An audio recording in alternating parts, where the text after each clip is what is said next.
suis content de participer à cette semaine de prière sur l'éducation, que je vais raconter un témoignage, donc une manifestation de la puissance de Dieu envers ceux qui n'ont personne.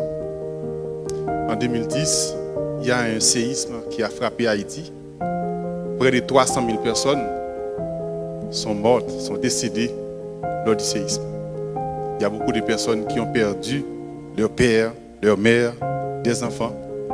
Et ce que je vais raconter cet après-midi, c'est l'histoire d'un enfant. Un enfant qui a perdu sa mère lors du séisme et qui a perdu son père 6 mois plus tard.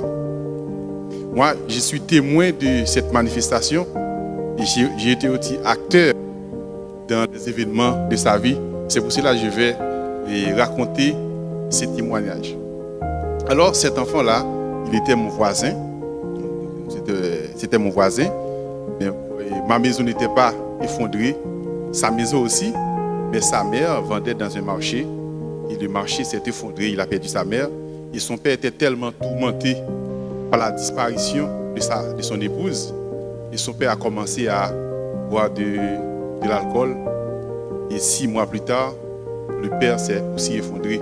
Alors, devant cette tragédie, c'est que ma famille, les membres de ma famille ont dit, donc puisque nous sommes voisins, on va s'arranger pour que, alors ils étaient 4 enfants, on va s'arranger pour qu'il ne manque rien en ce qui concerne la nourriture. Mais il y a l'un d'eux, parmi les plus petits, il avait 10 ans à l'époque, mais il avait un rêve. C'est qu'il disait souvent, quand je serai adulte, je serai ingénieur. C'était ça son rêve. Quand je serai adulte, je serai ingénieur. Et voilà qu'il a perdu son père et sa mère, donc il n'y a aucun espoir. Mais on a pris des dispositions pour l'aider, pour le soutenir, pour qu'il puisse aller à l'école.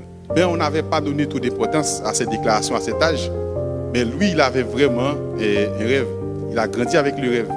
Et quand il est arrivé en classe terminale, et à la fin de ses études secondaires, il était le lauréat de sa promotion. Et non seulement il est lauréat de sa promotion, il y a un concours qu'on organise en Haïti et pour recruter des postulants pour les études de génie. Il a participé au concours. Il y avait près de 2000 participants au concours. On devait prendre 200 personnes. Il était parmi les 10 premiers lauréats. Et quand j'ai appris, moi j'ai habité à la Croix-des-Bouquets, et ma soeur m'a appris, il a dit, Julio, il a réussi le concours d'admission. Il est parmi les 10 premiers lauréats du concours. Alors, je lui ai dit, vous êtes maintenant sur la bonne voie pour devenir ingénieur. Et puis, il a fait la première année à la faculté de génie. Mais malheureusement, le 7 juillet 2021, le président Jovenel Moïse a été assassiné. Le pays est tombé en difficulté. Il ne pouvait plus continuer avec les études. Moi et ma famille, on a décidé aussi de quitter Haïti. Ma femme est partie. Ma soeur qui était en Haïti, on a quitté le pays.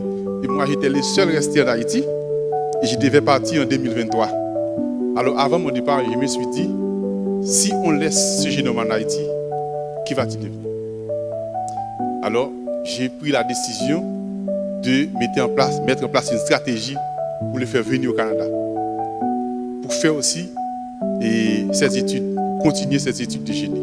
Alors, tous ceux qui ont entendu le plan, ils m'ont dit, ah, tu es fou. Parce qu'il fallait près de 40 000 $ par année. Pour une étude internationale au Canada, les études sont environ de 25 000 $ par an, plus les frais de logement. Tout le monde a dit, bon, 40 000 $, c'est impossible, vous n'avez pas de subvention, vous n'avez pas de sponsor. Mais j'ai dit, il faut quand même tenter. On va tenter. Et j'ai commencé par établir une liste de personnes qu'on pouvait contacter. J'ai fait une liste, j'ai fait pas de discrimination. Que vous soyez riche, que vous ne soyez pas riche, j'ai mis votre nom dans la liste. Et puis on a commencé à contacter des gens. Et puis on ne peut pas envoyer à l'immigration un dossier avec 100 personnes. On ne peut pas dire qu'on a 100 personnes comme sponsor. Maintenant, il nous fallait 4 personnes pour signer pour lui. J'ai appelé un frère que j'avais aux États-Unis.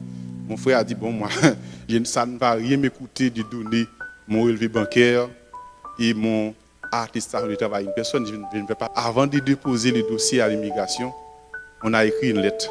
On a raconté tout le parcours du jeune homme. Depuis qu'il avait 10 ans avec son rêve, jusqu'à être parmi les 10 premiers lauréats à l'université. Frères et sœurs bien-aimés, il devait quitter Haïti le 27 septembre 2023. Avant mon départ, j'ai déposé pour le dossier. C'était le 9 septembre 2023, j'ai déposé le dossier. Et puis j'ai entré au Canada, j'ai rejoint ma femme, il est resté en Haïti. Frères et sœurs, le 9 septembre, le 29 septembre, ça fait des moins de 20 jours, il m'a appelé, il m'a dit, frère Gilio, ça a fonctionné. Ça a fonctionné, frère Gilio. On m'a demandé d'aller faire les examens médicaux. Il dit, Amen. Et puis, on a dit, va faire les examens. Il a fait les examens. Ça, c'est tellement marché et fonctionné vite, frère et sœurs. Il a déposé les examens un vendredi. Lundi, on lui a dit d'envoyer son passeport. Il a envoyé son passeport et ensuite, il a obtenu son visa. Je lui ai dit, fais la copie de la page où se trouve le visa. Envoie ça à ta tante. Envoyez la page à sa tante. Sa tante a dit, c'est impossible. C'est impossible. Comment c'est possible? C'est impossible. Il dit, maintenant, je vais t'aider maintenant, je vais t'aider. Je vais acheter les billets d'avion pour toi. Je vais acheter les billets d'avion pour toi, je vais t'aider. Là, et Dieu a rendu cela possible. Et en fin décembre 2023, le jeune était rentré au Canada. Il est rentré au Canada. C'est vrai, on n'avait pas d'organisation pour nous aider, mais à les personnes que Dieu avait mis sur notre chemin, qui ont compris, qui nous ont cru, et qui ont compris la situation du jeune, ils ont donné les 100 $. Et c'est comme ça. On a versé les premiers 12 000 $. On a versé les 13 000 $ plus tard. Les logements sont payés. L'étude, c'est 6 sessions. Actuellement, nous sommes aux 4e session. Nous avons fait plus de la moitié du jeu. Alors, il faut dire que dans cette situation-là, solliciter de l'aide, ce n'est pas facile auprès des gens parce que les personnes qui contribuent une seule fois. Chaque session, il doit construire une liste. Chaque session. Imaginez, chaque session construire une liste. Contacter de nouvelles personnes parce que la personne, en général, les personnes qui ont le contact, c'est des personnes qui n'ont pas beaucoup d'argent. La personne peut vous descendre de la maintenant, la prochaine ne peut pas. Il faut construire une nouvelle liste. C'est un défi. On a fait la première session, on a fait la deuxième, on a fait la troisième, nous sommes en train de faire la quatrième session. Et à chaque fois que j'étais phobie de cela, parce que c'est difficile. Mais il y a une voix qui me dit, si c'était ton fils, tu n'aurais pas baissé les bras. Alors je continue. Je continue jusqu'à maintenant. Si vous me demandez comment est-ce qu'on va faire pour les 2 sessions qui restent, parce qu'il y reste maintenant 2 sessions, je ne sais pas. Je ne sais pas, mais Dieu a commencé, Dieu achèvera.